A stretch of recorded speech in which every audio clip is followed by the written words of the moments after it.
Good morning, ladies and gentlemen, and thank you all for being here.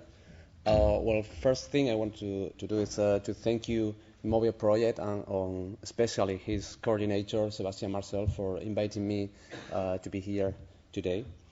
And also, I want to congratulate them for their hard work and results they have got, because we have been following kind of a parallel path during the last 2 years, so I can really understand very well the kind of challenges they have faced and overcome. Before we start, let me ask you a few questions. How many of you use your mobile phone for something more than just call and text? Please raise your hand. Okay, a lot. And how many of you store any kind of sensitive information inside, like emails, pictures, documents, personal or professional? Okay, quite a lot too. And how many of you use biometric authentication in your daily life, on a daily basis?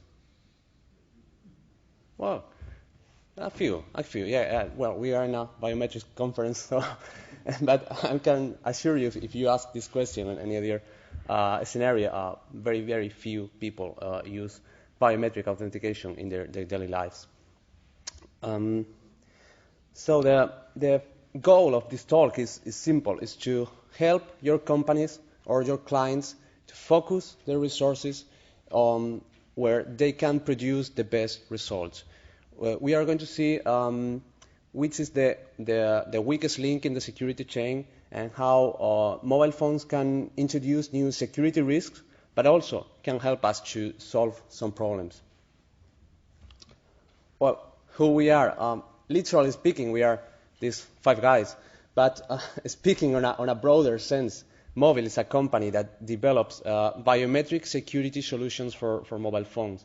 That's our mission. We develop security, but specifically biometric security, and only for mobile phones. And our vision is to bringing the high security to the ordinary people and make it possible to use it when and where they need it. And that's enough of us. So over the last years, some significant progress has been made in some areas that contribute to make more secure the access to digital services. But sometimes we seem to forget that security is like a chain. It is as strong as its weakest link. So sometimes we see some efforts in making more secure transfer protocols, and creating hardware that is more resistant to attacks and reverse engineering, and better encryption algorithms, more restricted access to facilities. Okay, don't get me wrong. I mean, all this is needed. It's just it shouldn't be the priority. Let me tell you a real example. It's about a company who claimed to have a very secure data storage service. And indeed, their servers were placed on a Second World War bunker, protected with all kinds of control access, including biometrics. But then the application that their customers used to upload and download the data was installed on an outdated web and application server with known security bugs. And it was worse. All the information they stored in plain, in clear. So why the hell I'm going to try to break the physical security of a Second World War bunker when I can access the data with my PC from the other side of the world? So it's like if you invest a lot of money trying to secure a window in your house, you install iron bars and you install glass break detectors and so on and so forth, and then you let your door open. So it doesn't make any sense. Security can be seen as a pyramid, sliced into different layers, and from this, the authentication is the foundation. It can be seen as the single one most important aspect in the security chain. The first step is always making sure that you are who you say you are. if the authentication fails or is too weak, then the upper levels of the pyramid are compromised. Well, as you probably know, there are mainly three different methods to prove your identity. Something you only know, like passwords or PINs, something only you have, credit cards, identity cards, and something only you are, all the kinds of biometrics we have seen. From these three, the most common used method by far is something only you know, or in other words, the traditional passwords. And the average internet user, and Sebastian showed us before, must remember about 15 passwords, and this number is increasing very quickly. Well, in fact, I have more than 60 passwords. And nothing is wrong with the use of a password. It's not a method that is intrinsically insecure. I mean, it can be very secure as long as some conditions are met. It is long, it is random, it mixes uppercase, lowercase, numbers, digits, and it's changed frequently. You don't share it with other services, and it's never ever written down. Yeah, that's the ideal world, but let's face reality. The human brain is just not designed to work that way. Most people just choose a very simple password, their pet name or birthday, and they repeat it for everything, from e-banking to Facebook. A study conducted on 32 million passwords that were hacked from a website called Roku, I think, shows that most of the passwords are really weak and they are vulnerable to dictionary attacks. So, can you guess what was the most common password? Anyone? No, could be, but it was, in this case, was 1, 2, 3, 4, 5, and the second one was 1, 2, 3, 4, 5, 6, and the third was 1, 2, 3, 4, 5, 6, 7, 8, 9. Well, at least this was long, and well, the fourth was password, and so on and so forth. So you can understand which kind of passwords people use.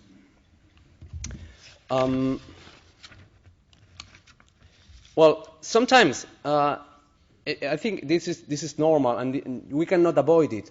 And sometimes, if we try to deny it, we are forgetting the human factor. We are forgetting that we are dealing with human beings. And some system designers think that they can improve the system security just enforcing some password policies, that they are crazy, that very long passwords, change them very frequently. And in this case, what's happened is this, that people just write the password down and put it on their screens. So this is the weakest link for us. This is where companies should be investing their resources to get the better results. Well, we are in a biometrics conference. We know that biometrics can be a very secure and convenient method to provide a strong authentication of the user. And I'm not going to discuss all the benefits, but also problems that biometrics have. But I think it's obvious that they can help to prove the user identity. However, its use is not common between ordinary people. It is mainly focused on several use cases, that many of which has been widely discussed here, like access control or border control and military uses. We think this is due to well, among other factors, of course, but this is due to the need to have hardware specifically designed for the purpose. So then it can only be used on very specific situations, on very specific place where the hardware, the sensor is installed, and sometimes even with the help of a trained user. So, well, you can say that mobile biometry already exists, and it's true, but again, it's limited to very specific use cases. Well, by the way, it's very curious the way that the method that they use to remove the eyelashes and eyelids from the iris. I'm wondering if the U.S. Army has already patented it or not. So that's a joke anyway. Well, and also the exponential growth in the use of mobile phones has added a new security risk. Well, in the world there are more than 4 billion mobile phones. That's almost 4 times the number of PCs. Well, in some countries, in some developed countries, many developed countries, the penetration is above 100%. So it means that there are more mobile phones than people. That's crazy. The problem is that we are dealing with devices that store sensitive information, both personal and professional.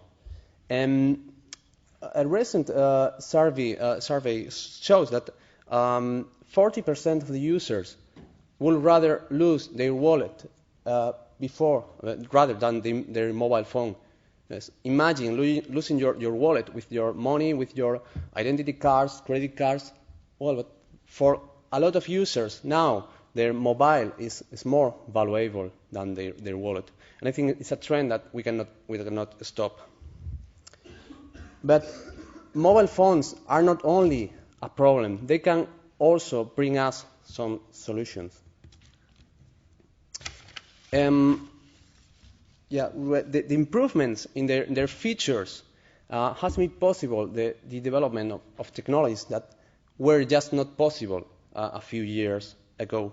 A mobile phone is as powerful as probably a PC from 10 years ago, as Marcus said, and it's hundreds of times more powerful than the computer that guided the Apollo 11 to the moon and bring it back safe. So, of course, there are many limitations. Marcus and Sebastian pointed out before, but still, they are incredibly powerful machines. So, and if we take into account all the built-in sensors, they can, like camera, touch screens, microphone, accelerometers, GPS, they can give us a lot of information about his user. And that has made possible the development of a technology that is able to acquire the biometric identity of the user with the built-in sensors, and it's able to process all that information and give us a reliable authentication of the user. And there is a fundamental difference between this technology and many of the technologies we have seen here these days. And it is that it uses something that everybody carries with themselves, their mobile phones. So that can allow a massive deployment of the technology and can make possible that people use it where and when they need it. Well, Mobbeel has developed speaker and face recognition. We have been testing several technologies, but mainly iris recognition and signature recognition. And you might be wondering which one is the best. So for me, there's no single best technology. It all depends on several factors. The 3 main factors for me are the kind of user and cultural environment. It's not the same for a techie than for an older man. Of course, the application, the use case we are trying to deal with. And also the situation. Even for a given user and a given application, the technology can be different in different situations, like a train or a conference or a very noisy place or the streets, wherever. Well, some use cases, but very quickly. For us, the most obvious use cases of this technology are those who involve money transfers. like mobile payments, and we have been talking about this before. In this case, we are trying to show how it can be integrated with existing payment platforms such as PayPal or Google Checkout to provide an extra layer of security. This example is similar, but using NFC, that was also previously mentioned. And then the user just passed the mobile phone in the NFC reader and then authenticate using his iris or voice or face or signature, and then the payment is done. And this is another example where the user can sign a contract or a document in a very intuitive way. The contract is sent to the mobile phone, and then the user can read it, and if he or she agrees, then just sign it the same way that he or she would do it in person, just signing on the device screen. And then, well, under the hood, a digital certificate is used to digitally sign the document and send it back, but that's not important for the user. What is important for him or her is that they are able to sign a contract in a matter of minutes on the fly while they are on the street or on the train or whatever. And there are many, many more, from e-banking to the lockdown, just lock down the phone and protect the sensitive information, or access to corporate networks. Well, in general, I think each and every application that needs to prove the user identity in a reliable way is a perfect, and without limitations of time and space, it's a perfect candidate to be integrated with this technology. Well, just to finish, we have seen that the mobile biometry can help to strengthen the weakest link, but is it a silver bullet?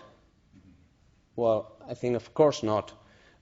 If we have learned something in the field of security, is that there are no shortcuts, no magic wands, no silver bullets. For me, biometric security it's a complement of other existing factors rather than a substitute. And just to finish, how it can be integrated with other authentication factors.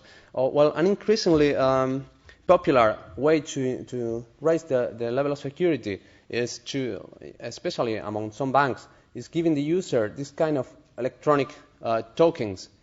At the end, it's just something that you only have, and you can combine them with pins, and it increases the level of security. But what happens if a lot of your banks uses this kind of method? Well, that your pocket becomes too heavy. And I think in UK some banks have already implemented this solution, and one of them, Abbey, just said that they are not going to do it because the customers told them that they don't want more gadgets in their pockets. They want more security, but they don't want anything more in their pockets. So I'm wondering why I should carry another gadget, another device, when I already carry one that is perfectly capable to do this and much more. It's my mobile phone. So we can have a two-factor authentication very quickly with a mobile phone. And also, of course, if we combine them with biometrics, as we have seen, we can have a highly secure solution, three-factor authentication, something you know, a PIN or password, something you have, your mobile phone, and something you are, and all this with the same device that you already have in your pocket. And even we can think to go and step beyond that, and we can think about four-factor authentication. It's something you know, something you have, something you are, and somewhere you are.